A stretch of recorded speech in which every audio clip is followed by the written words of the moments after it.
এখন সময় ঘড়িতে বাজে 10:13। তো আপনারা তো সকালের ভিউটা দেখতে পাইছেন, এই মুহূর্তের ভিউটা দেখেন।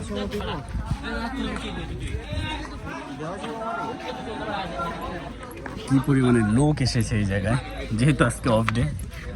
কারণ অফ ডে বলতে আজকে হিন্দুদের মানে পুজোর ছুটি, তো সেই কারণে এত লোক এসেছে এই জায়গায়। ভিউটাও আজকের আবহাওয়াটাও মেঘাচ্ছন্ন, মানে বৃষ্টি আসবে আসবে হবে হবে এরকম একটা পরিস্থিতি। তো রোদ যেহেতু নাই, সবাই খুব ইজিলি এই জায়গায় উঠতে পারছে। যদি এই জায়গায় রোদ থাকে তাহলে প্রচুর পরিমাণে প্যারা খাইতে হয়, প্রচুর পরিমাণে কষ্ট হয়।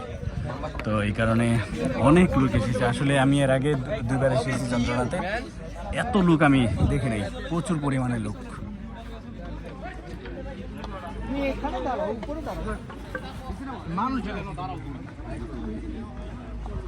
মানুষ